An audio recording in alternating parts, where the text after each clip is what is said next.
¿Qué tal? ¿Cómo estás? How you doing? ¿Todo bien? All good? What's happening? Joe Jampertone here in Manta Studios, back with episode number 4 of the Expat Life in Ecuador with my other co-host, I'll be the co-host, Marcos Chiluisa, and our guests today, Don Wilson and Heather Rose from Dos Corrientes. Dos Corrientes is a not-for-profit organization located in Liguiqui, which is about, 25 minutes south of Manta, that works with the children of Liguiqui. I'm going to let them and Marcos get into the details.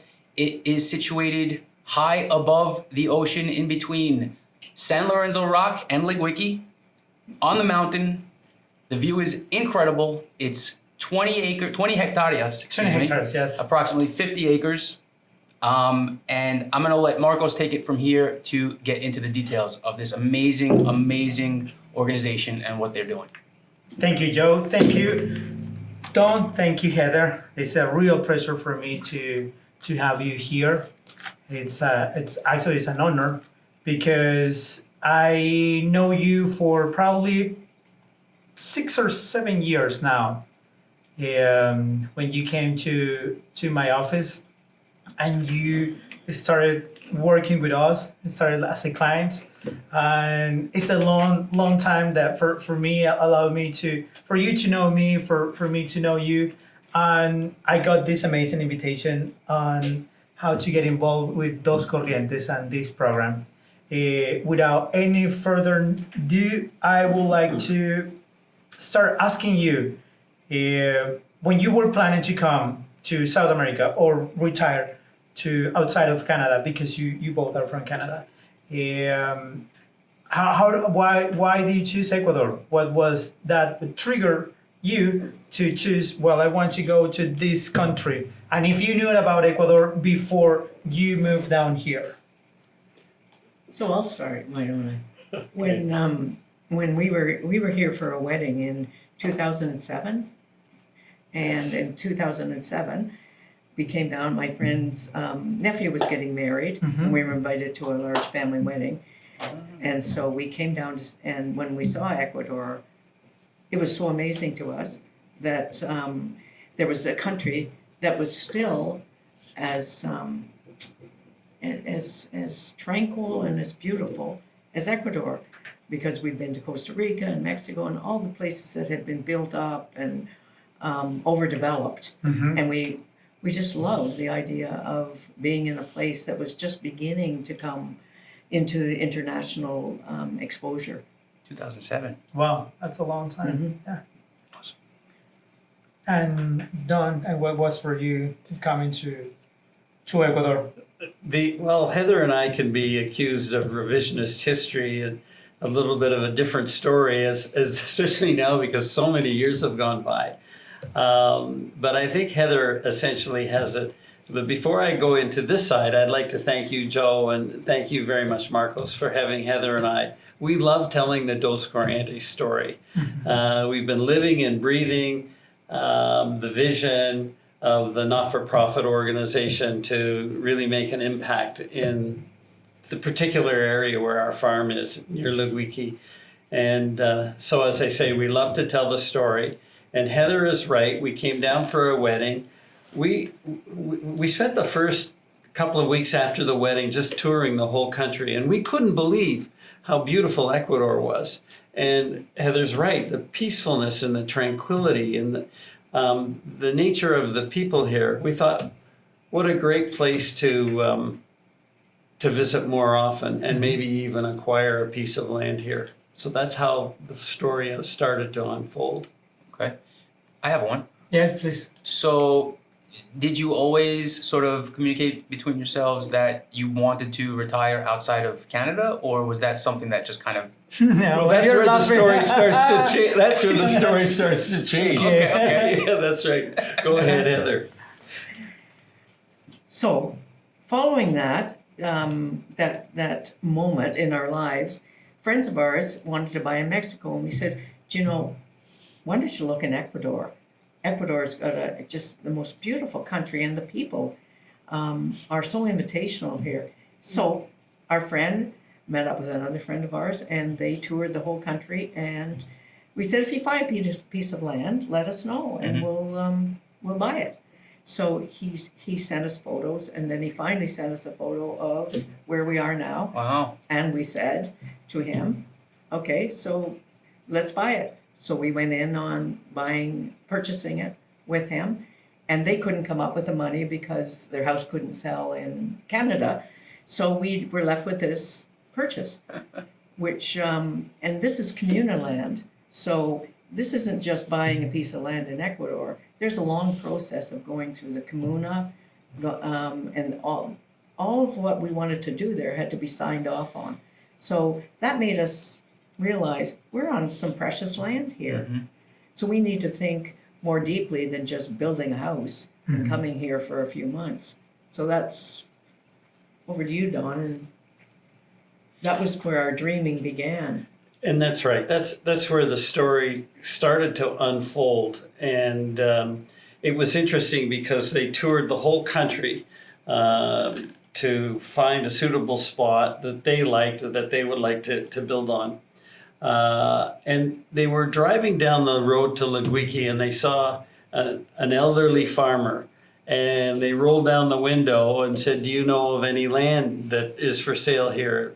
He kind of scratched his head and said, "Well, I could sell you a bit of mine." And so he said, "Well, show us." Now this is literally get your machete out and carve up through the bushes. And Wow. there were no roads. There was a sort of an old dirt road that kind of went up that was a bit overgrown, but the property itself, there was just nothing on it. And they got to the very peak. They looked at the view. And as you said, it's really quite a spectacular view. So they sent us photos of it. They said, we think this is the spot. So then the agreement was made, and that's where the story really started to begin at that point. And we came down every year after we bought it, first to see it. And Which was what year that you purchased This was it? 2008. Okay, so it was the next year. Yeah. Okay. So we bought it fairly quickly, and then we came down every year to pay our taxes and then start to think about how are we going to make use of this property and what's going to happen there. So at that time, I'm a psychotherapist and family advisor. So I was working, I had a clinic in Toronto, and I was working with a large group of people. And I started talking to them and saying, this would be really interesting to have a health center down there. And they all agreed that would be interesting. However, most of them had commitments in their life, and very few people were willing to do what Don and I were interested in doing, was pull up roots from Canada and come down and explore living in a different country and creating a business here. So that we were going to do a healthcare clinic. So Don at that time, so we started working on a book called Design Your Life, and we did a project together as to what we wanted to do in the next phase of our life. I was closing my clinic in Toronto at that time. I had another partnership I was working in, and Don was working in financial services, and he wanted to sell his business. So we were both at a point where we were just trying to decide what were our next steps. Interesting. Yeah, a little interesting. Don, can you mentioned a little bit, but Don, what your background is, because right now, Liguiqui, Dos Corrientes, it's a project, and we're going to talk more about it, but just briefly, at Dos Corrientes, you are given to local families, the opportunity to learn about agriculture, and also they having the tools to generate their own income. But can you please tell us a little bit about your background? I'd be happy to. And I think you touched on a key point, excuse me, and that was near the end of 2019, Heather and I had been discussing coming down here for quite a while, and a number of years had passed since we bought the property, and now we were thinking, what are we going to do? And Heather said, I don't know about you, but I really want to make a difference in the world. And so that was good enough for me. I thought that was a wonderful statement and a wonderful vision. And from that came the vision of, let's see if what we can do is more than just help a community. Let's see if we can really make a significant impact. And so we started thinking beyond just Liguiqui, and perhaps even beyond Ecuador, and perhaps even beyond South America. And we thought, let's see if we can create a model that anyone can use, a template, a design that anyone can use around the world to alleviate poverty and transform communities. And then what happened after that was we went into some research, and then what unfolded is a bit of what you said. And there are more aspects of the project, but my background was both as an entrepreneur and an entrepreneur. I was an executive in the financial services space. I also created a virtual reality technology company. Those were the two really big things that I did, but I had started a number of different businesses. So that's how business is really infused into this project, because I could see how people could control their lives and control their income if they could control what they were doing every day. That's amazing, because when you are training someone else, when you are giving advice to someone else, you always can share what you have inside of you. And I can see that from people coming to work at the farm, that they receive that knowledge from you. That's what you have inside of both of you, like the knowledge of being organized, like helping people, but also at the same time, that knowledge of creating a business and seeing the world in a different way. Because Liguiqui, it's a rural area where people, they don't have a lot of opportunities. It's sad to say, but sometimes it's just like they don't have. And I heard this from you and from others. They don't have 50 cents to go to attend to college. So those type of things are the real challenges, and they need to have a change of their mindset. But that's hard when you have been living for generations there, thinking that you only can eat rice and fish. But you came to this town and you started changing people's life. But it's just because the way you think is just what you are sharing with them. So, Joe, I don't know if you can help me with this part. So for me, what you just mentioned, Don, about how, being able to start your own business sets you free into the world and gives you, removes the ceiling in a lot of ways. I'm a huge believer in that. I'm just in agreement, and I'm in awe, so I don't really have a question at this point in time. I'm just like, I think that, here's a question. Have you seen a difference in, so 2019 was when you said you started, or the idea was born officially. So when did you officially launch the project? 2 months later. Do you know what happened? Tell me. Miguel Camino, we worked with Miguel Camino, who was the rector at ULIAM at the time. Okay. And ULIAM is the local university in Manta. Yeah. And he worked with us for over a couple of years. He wanted to extend the university into the rural areas, so he picked 3 areas. One of them was where we are, and there's 2 other areas he picked. He died during the pandemic, and the new rector had a different idea of what he wanted to do with the university. So there we were. It was like all of a sudden hitting a wall, and because we had designed a whole educational center through his architectural department. Okay. And so that all got put on hold. And then at the time we said, okay, so what should we do? We were sitting in Santa Marinita at the time, and we said, okay, we need to design something ourselves. So we started thinking about a backyard garden course that we could, and we were renting a house at the time. So we made a backyard garden prototype in in Santa Marinita, In the house that you were in in? the house we were in. Okay, okay. And then we hired a woman who had finished her master's, right? Her husband has a master's, and Oh, she that's has right. she has an undergraduate degree. And they were agriculture. organic engineering. Okay. So farms. Yeah. And so she came up and we started moving it from there up into the farm, and then we invited the people from Liguiqui to come and have a course. So I think there was about 35 people that showed up In the first course? in the first course. Wow. There's How a did you- need. There's a need. Yeah. People, they need to. How did you get that invitation out? Was it just word of mouth or? You know, we really think all the time about these things. So what we did is we hired another young girl Okay. who was finishing at ULIAM in economics, right? And so she worked as our administrator and did a lot of the media work for Okay. us, social media work. So she got it out in social media, and she was ingenious as Wow. how she did it. So then she sent it to everyone in Liguiqui through people that we knew there, and then about 70 people wanted to come, but only 35 could have the kind of hours. Okay.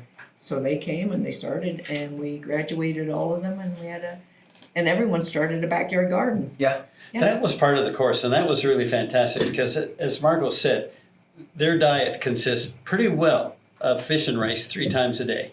That's it. And they don't have the kind of nutrition that is necessary to really develop strongly. And you could really see some developmental challenges in the village.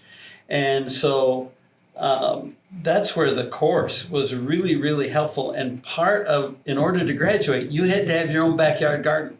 So these people who had never grown vegetables before, all of a sudden had vegetables. Right. It was terrific. And the graduation ceremony, it was really fun. They got all dressed up. We gave them a certificate. It was a really, really big deal. Okay. Especially since so few of them, they were all adults. Less than 50% would have finished high school to get. So Wait, it might have the been the 35 first. who showed up were adults, adults. Yes. Yeah, adults. these were adults at the Wow. time. Yeah. And young people, like young adults. Young adults. Yeah, Ah, some. I didn't even realize this. Yeah. Yeah. Wow. So it was really fun, and it really speaks to everything that we do now, and we'll do in the future. We always test, and Right. so we tested. Well, how is this going to work? And it Okay. worked really, really well. So then we were able to move on. And the really interesting thing, because it was during COVID, it had to be online most of the time until the very end of the course, and then they got to go up to the farm and then try Hands-on. hands-on. Wow. Yeah. And this was now 2020. 2021, I think, 2021. is really when that course graduated. I think it's 2021. So how many have you graduated? How many classes have graduated so far? We've done a number, and we've done a number of different things. We had a fabulous English course.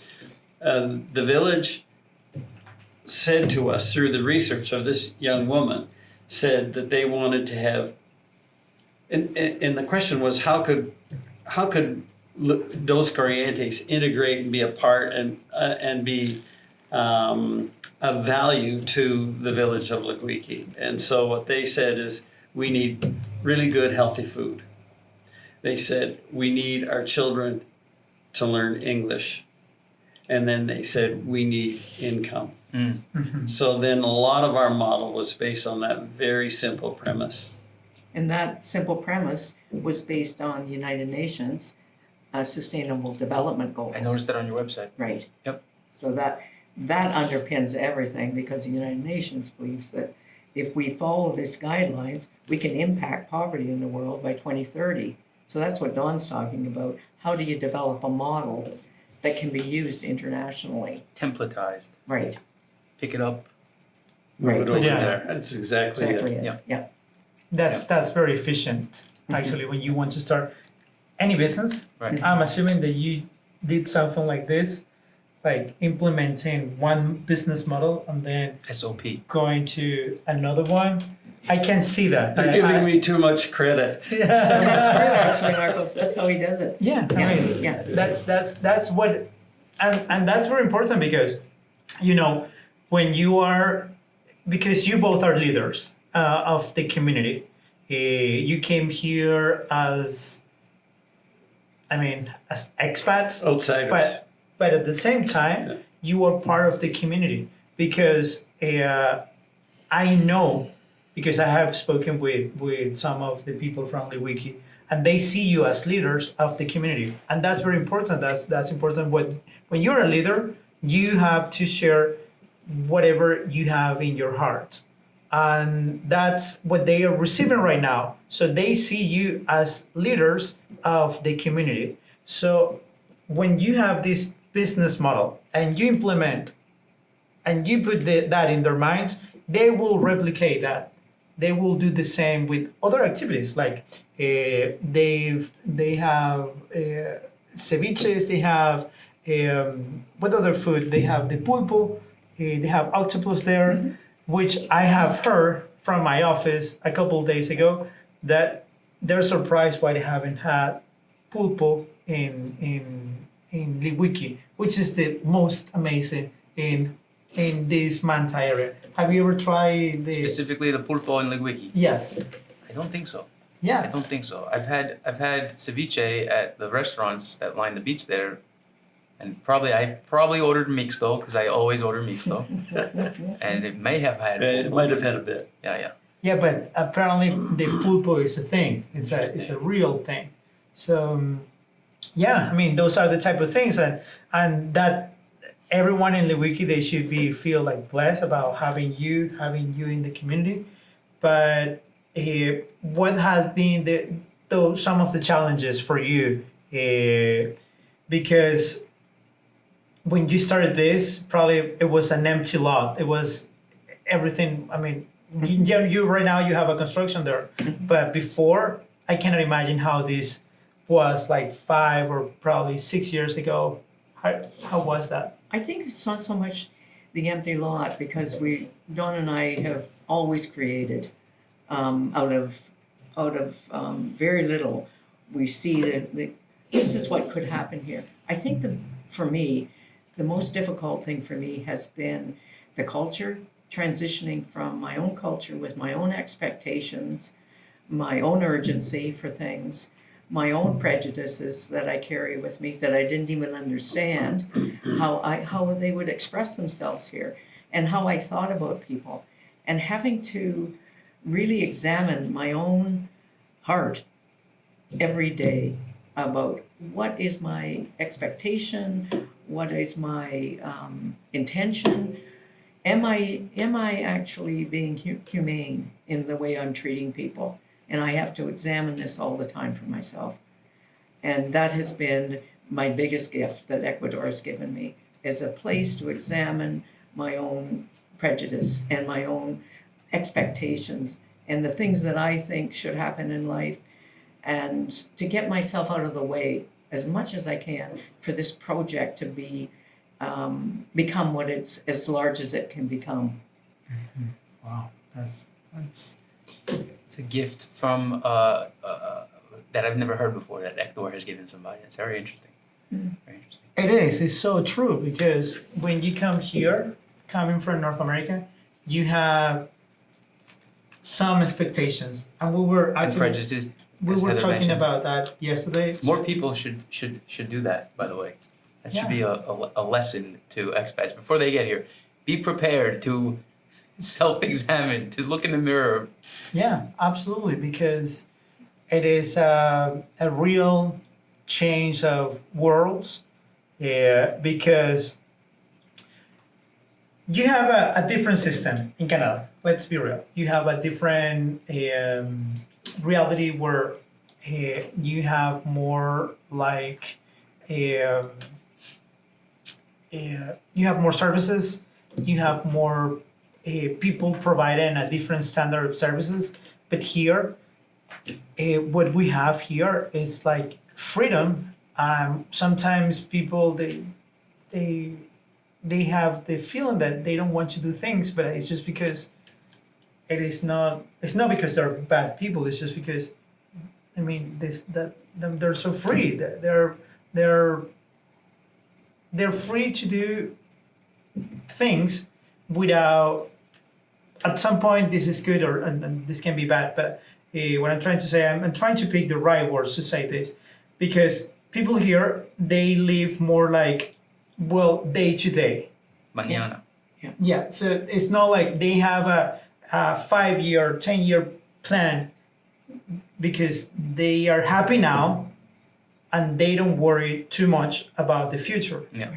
Rather than in other countries or in the cities here, you are worried about paying the mortgage, paying the having money for the next vacation, going to Sending the kids to college in 20 years or yeah, something like that. So it is a different coming from North America and staying in a small community, which is a reflection of what the South American country is.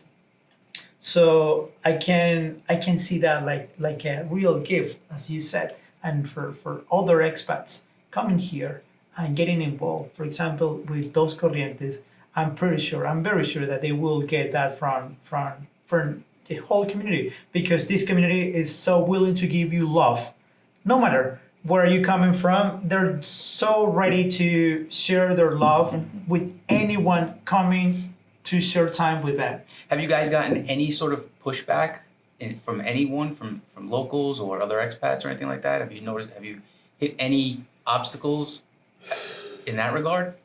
I think we hit obstacles all the time. There are physical obstacles, there are emotional obstacles, there are the reality of being in a different country. We don't have the same access to things here. We have so much that we have to come up against every day and to overcome. So you could speak to that, Dawn, because we know how much we have white man's urgency here. Sort of like we expect things to happen. We expect things to be as planned, and they never are. They're never as planned. So You always have a surprise. surprise every this is always a surprise. We go to a meeting and nobody's there. Yes. We did, that's happened, a community meeting scheduled for 4 o'clock Yeah, and nobody maybe was at a there. quarter to 5, somebody starts wandering in, at 5 the meeting starts. It's like a lowering of the standards to the point where it's like, wait a second, I can just be more relaxed. That's just the rule Yeah. I need Yeah. to follow. It's just Yeah, all right. yeah. Yeah, that's right. Tranquilo. The, one of the things that we were very fortunate in our research and thinking at the beginning, and this really gets back to some of the challenges that we faced, is that, There it is. are we done? No, Don, we're not done.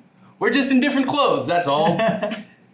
We're back, episode 3, 4. I don't know what it's part 2 of the last episode. We're with Yes. Don and Heather. We were talking about their work in Liguiqui at Dos Corrientes. Don was about to sort of share with us a little bit about the challenges that they have come up against in their work in the community in Liguiqui. So Don, I'm gonna just pass it on to you to pick up where you left off. Well, thank you, Joe. Dos Corrientes, even though it's a not-for-profit, it still is a corporation. And every company has challenges and problems that need to be managed. One of them could be containing growth so that you're not growing too quickly. Human resources and people always seem to be a problem. Infrastructure and building out infrastructure always seems to be a problem. I think that if I had to say what is the biggest challenge that I have, the biggest challenge I have is making sure that there's a continual flow of money to support the work that we're doing. As a not-for-profit, the project is primarily funded by Heather and me. And then beyond that, we have friends in North America who've been generous supporters and donors to the project, and that's been helpful. We've had the opportunity to secure a couple of grants, and so that's been helpful. And with each dollar that comes in, we're able to do something with it. It's paid 100% into the development of the project. And so I would say raising funds, making sure that there is a continual flow of cash is the biggest challenge that we have. And with that comes the opportunity to expand the growth and work that we're doing into other communities and hopefully further into the province and perhaps even into the country. So interestingly enough, we talked a little bit off camera about this. I'm going to mention it so this way it's not forgotten. There's a certain need for transportation for these young people, or anyone else who's participating. Tell us a little bit about the challenges for transportation. Well, I'm really glad you mentioned it, because that's a real headache, and I'm glad that we don't see too many policemen between Dos Corrientes and Liguiqui, because what we do to get all the students up here, we take 2 trucks down, plus Marcos's car, and we just pack it with as many people as we can possibly get in it. And so we have the 2 pickup trucks. They're loaded with people. We get anywhere up to 15 people into each one of those trucks, plus the people in Marco's car. But if we're going to go to Pocochi and San Lorenzo and Santa Marinita and San Mateo and down south, we're going to need to have transportation that is safe for the children to bring them up to our farm. So we need to have a bus. Yeah. And that, I don't know, I haven't done a lot of research into the actual cost, but you're looking at $50,000, $60,000, $70,000. So the question I have, on top of the $100,000 that we spend every year on just managing this project, where are we going to get another $50,000, $60,000, $70,000 on top of that? So those are kinds. And that's just to purchase the bus. That's not about maintenance. That's not about gas. That's not about the driver. Right. Insurance. Insurance. Exactly. So we need as much help as we can with not only new donors to our project, but also telling the Dos Corrientes story. We know we're getting traction. All the research and articles that have come in about the work that we're doing has been really, really helpful and very encouraging. But we still need a lot of help. We're still early stage. We're only 4 years old. Yeah. So would you say that you've, Heather, sort of hit a ceiling, or are close to hitting a ceiling, and without some sort of new wave of donors, new influx of donations, you guys are going to sort of stagnate, or do you still see the ability to, with what you've got currently coming in, the ability to continue growing?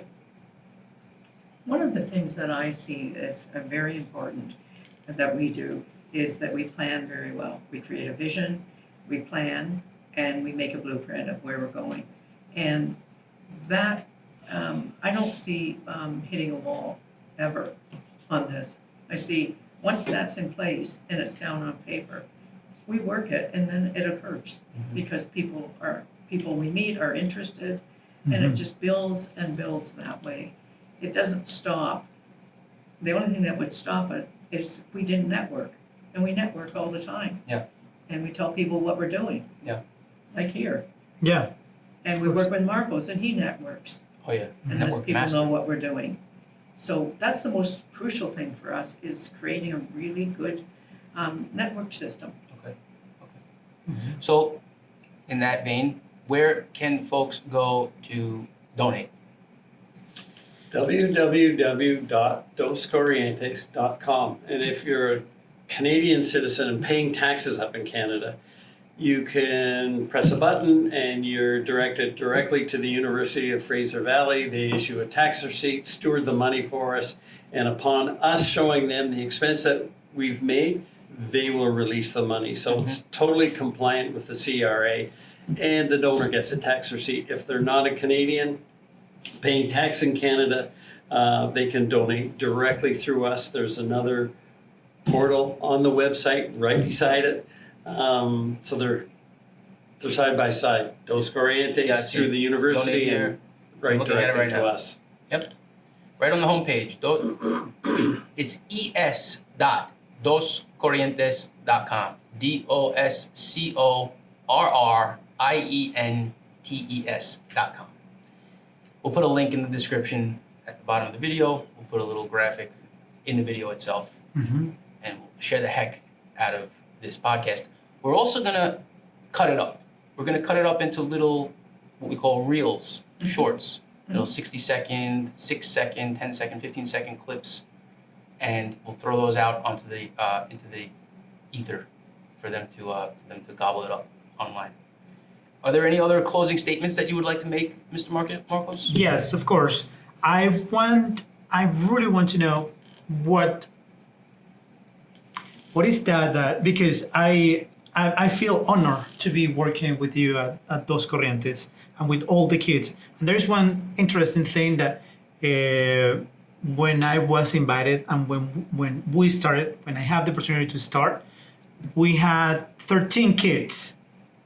And at the very end, we have 33 kids, Wow. which was amazing. So those kids from the beginning, they started talking to others, and more people were interested. They showing up, and that was the issue we had with the transportation, because more people wanted to come.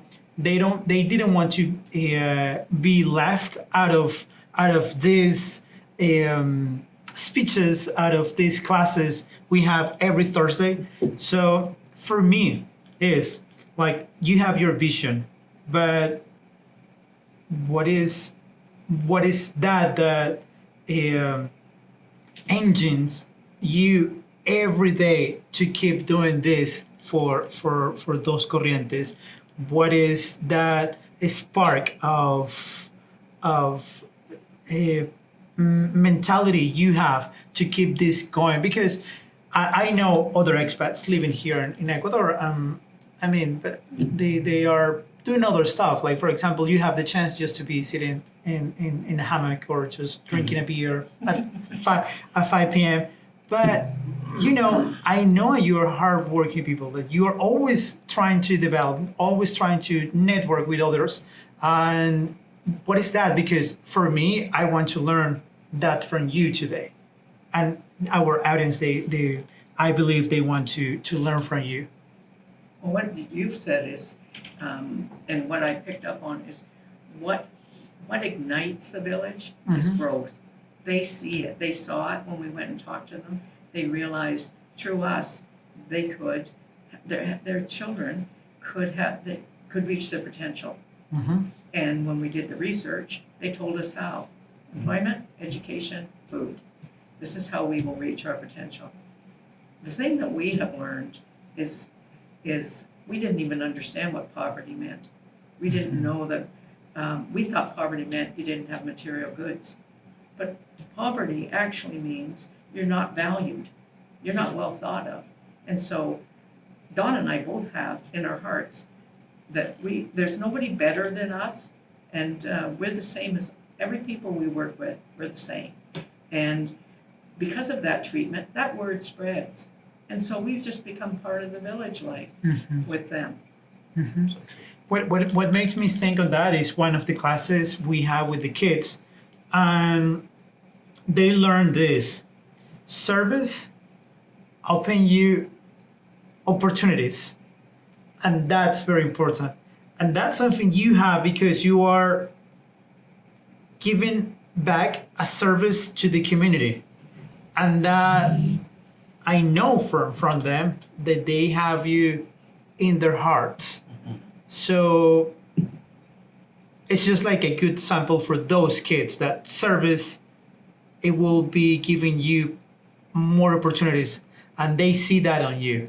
And that's what will be my comment out of this, because service, the service you provide to the community is a service of excellence. And I have to give you a big thanks for doing this on behalf of the Ecuadorians, because that's really amazing what you do up down there. And If I can expand that just a minute more. sure. It's not only service to Ecuador. This is, I always believe small is big. And this is a service to life for me. This is my service to make a better life, and to share the privilege that we have with other people. And I think that is something that everyone has a right to, be able to share resources. And it's important to Dawn and I that our resources get shared so everyone gets a chance to go in the race. They don't just, nobody's out of the game. Everybody gets an opportunity and a potential to be in the game. And that's what we share. And we share that with you.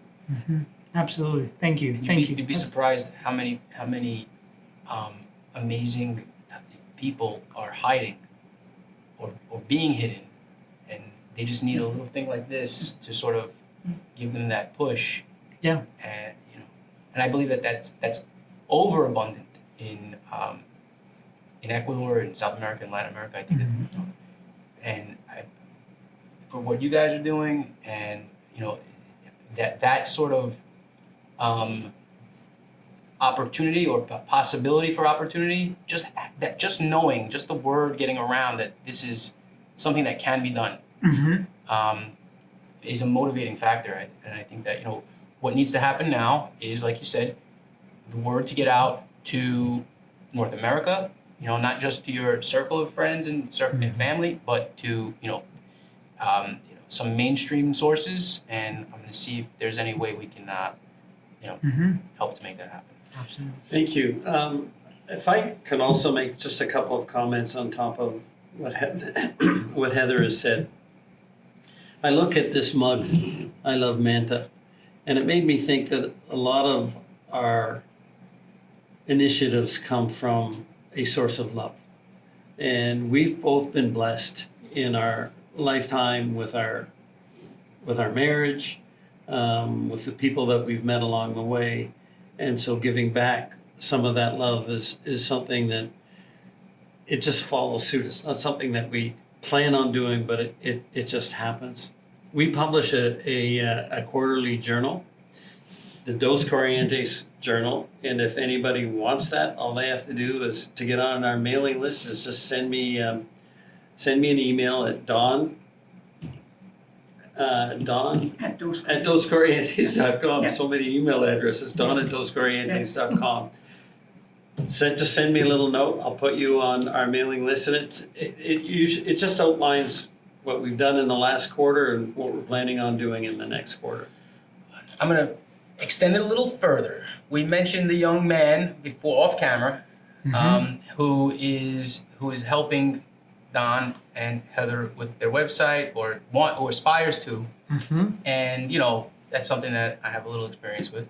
And I think that what would be even easier for your audience, for our audience as well, and for future passers through your site, would be, instead of having to send you an email, to just have join our mailing list right on the homepage of the site to be notified of our quarterly, et cetera, et cetera. I am going to make that one of my first things that I share with Anthony. So as soon as you bring him in here, we're going to work on that together. Yeah. Get you guys a list builder on your site. Thank you. And thank you. And also that will be something amazing for everyone to stay tuned, because we want to show Anthony's progress. So we probably can have some of his work shared with all of you, some small pictures, posts, Anthony, videos. we're talking about you, and you haven't even met me yet. and then you will see how talented people. I mean, they just need just a seed and planting that and taking care of that with love, and then you will have a great success with this special kid.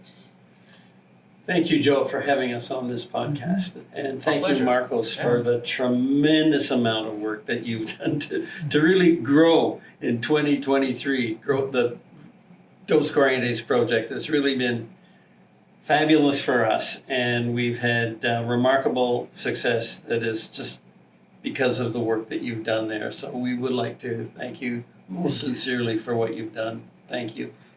Thank you. Thank you. My pleasure. Yes. I guess that's it. Yeah, that's it. Thank you. Signing off. Yes. Sayonara. Great. Thank you. Thanks, Joe. Thank you. Bye-bye. This has been fun.